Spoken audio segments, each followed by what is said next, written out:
आप सुन रहे हैं the story teller Pradeep Kumar के साथ। रोहन और मोहन दोनों अच्छे लड़के थे और अच्छे दोस्त भी थे। एक दिन वे दोनों घर लौट रहे थे कि अचानक जोर की बारिश शुरू हो गई।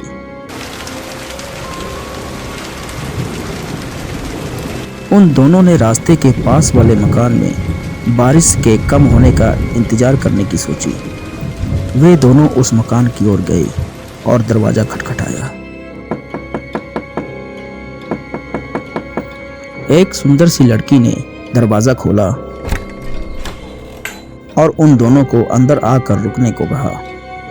दोनों ने सोचा कि वहां उस लड़की के अलावा और भी कुछ लोग होंगे, मगर अंदर जाने पर पता चला कि वह लड़की अकेली थी।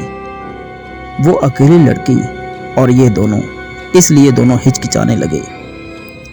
लेकिन वो लड़की अकेले होते हुए भी नहीं घबराई।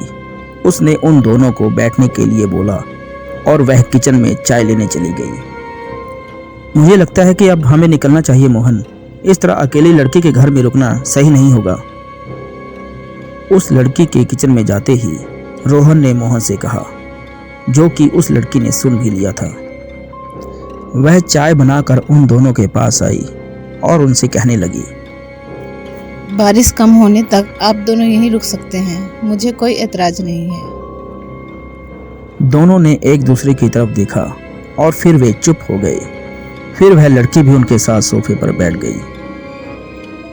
क्या आप अकेली रहती हैं? क्या आपको अकेले डर नहीं लगता? मोहन ने उस लड़की से पूछा तो वह लड़की उसके सवालों का जवाब देते हुए कहने लगी, हाँ, मैं यहाँ अकेले रहती हूँ और मुझे यहाँ अकेले रहने में कोई डर नहीं लगता, क्योंकि किसी को पता ही नहीं है कि मैं अब भी यहाँ रहती हूँ। एक बार यहाँ आग लग गई थी तो सब कुछ जलकर खाक हो गया था। उसके बाद से यहाँ कोई भी नहीं आता। यहाँ तो आसपास कोई मकान भी नहीं है और यह जगह तो सुनसान सड़क के किनारे मालूम पड़ती है, फिर आपको डर क्यों नहीं लगता? रोहन ने अपने मन की शंका व्यक्त की। मुझे किसी से डरने की जरूरत नहीं है, दरअसल यहाँ के लोग ही मुझसे डरते हैं। उस लड़की ने दोनों से कहा और अचानक उठकर फिर से किचन में जाने लगी। उसकी इन बातों से वे दोनों असमंजस में पड़ गए। तभी रोहन का ध्यान उस लड़की की तरफ गया और उसकी आंखें आश्चर्य से बड़ी होती चली गईं। उसकी जबान जैसे उसके हलक में अटक गई थी। उसने मोहन को हड़बड़ाते हुए किचन की ओर इशारा किया। मोहन ने उस ओर देखा तो उसके भी होश उड़ गए थे।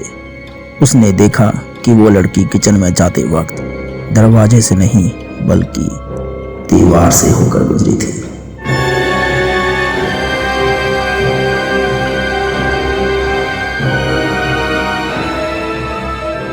उनके हाथों से चाय के कप नीचे गिर गए और पलक झपकते ही वे दोनों उस मकान से 9-2-11 हो गए। जान बची सो लाखों पाए, गम नहीं अगर बारिश में भीग जाएं, कहते हुए दोनों भीगते हुए ही घर लौट आए। ठीक 1 महीने बाद आज फिर कोई बारिश से बचने के लिए उसी घर के सामने खड़ा था और दरवाजा खटखटा रहा था। कहीं वो आप तो नहीं? आप सुन रहे थे the story teller Pradeep Kumar के साथ।